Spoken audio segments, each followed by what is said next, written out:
My takeaways from Kamala at church. My first takeaway is she has no fear of God whatsoever.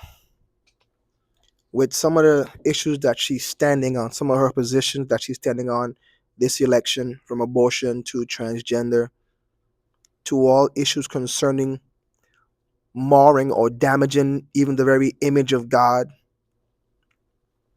she had no fear of God.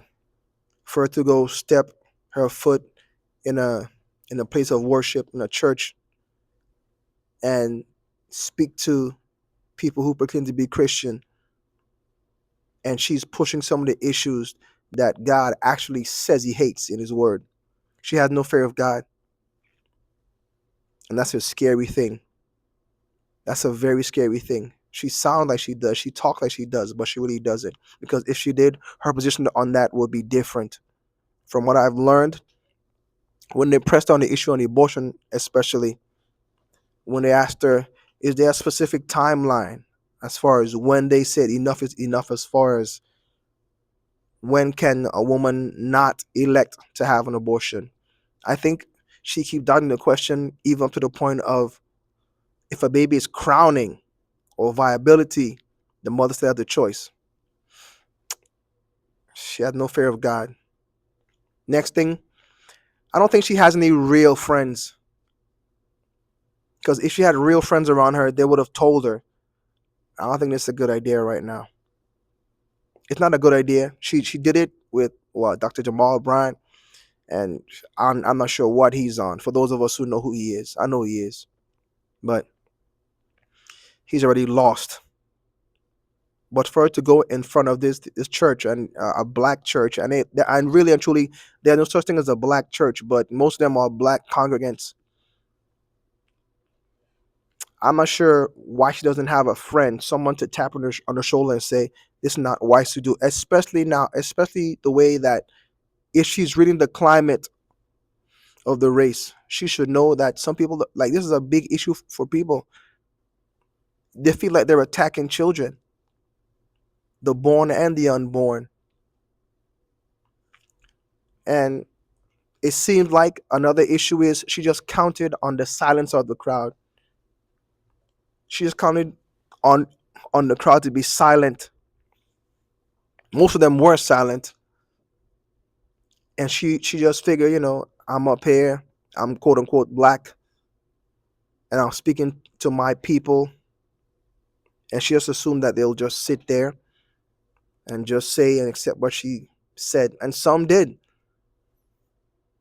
So she counted their silence, and she also counted on their cowardice, because I do believe that there were some people in that church, in the sanctuary that day, who actually aren't even for her, but they were too much of but they were afraid to even actually speak out at that moment, or turn their backs, or do what they were supposed to do. I guess they were trying to be diplomatic, or but this is just my opinion. This is my opinion. This is me guessing this.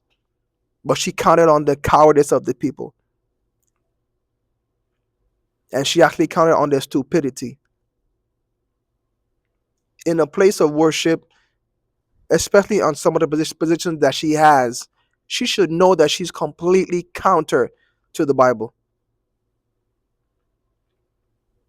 But it was good that I saw someone. It sounded like a lady. I'm not sure if it was one person or a few people, whatever it was, but it was refreshing to see someone speak out, even in the midst of the service, in the midst of her talking. It was refreshing to see someone speak out against this lady, this very moment. And it's been happening a few times, but for me, being a believer, being a Christian, it was good to see someone speak out in the middle of the service and let her know whatever they said, let her know that her lies not accepted there. Her double talk is not accepted there. Her hatred for children is not accepted there. And some of you may say, well, whatever. No, no, it's obvious. That person realized the voice of the enemy.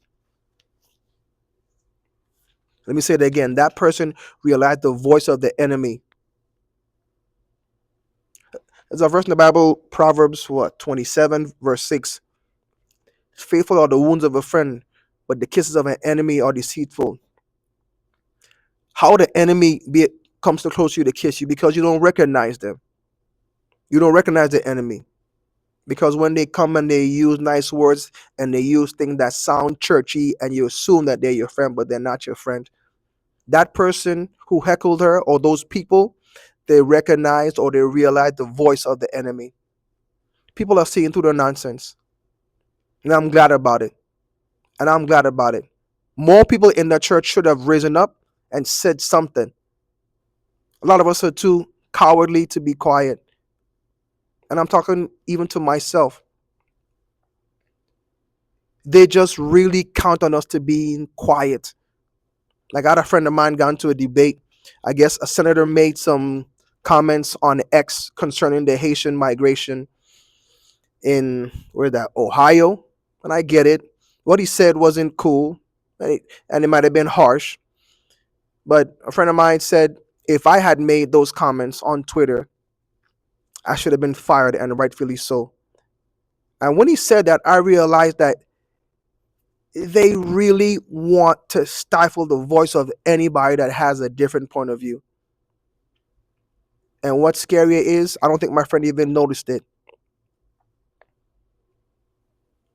Why would you want to cut off a man's ability to earn for his money, earn for his family, all because you don't like what he said? I didn't call for violence. I didn't call for death. The person didn't call violence. The person didn't call for death. But that's how dangerous that it has become. When somebody's deceived, they're willing to do anything. That's what she was counting on. When she into the church, she was counting on the cowardice of the people and the stupidity of the people. But someone rose up. Someone or some people rose up and say, "Not in here, not in here," and it was good. So those are my takeaways. Again, let me recap. She had no fear of God. She had no real friends to tap her and say, "This is a bad idea." She counted on the silence of the people. She counted on the cowardice of the people. She counted on the stupidity of the people.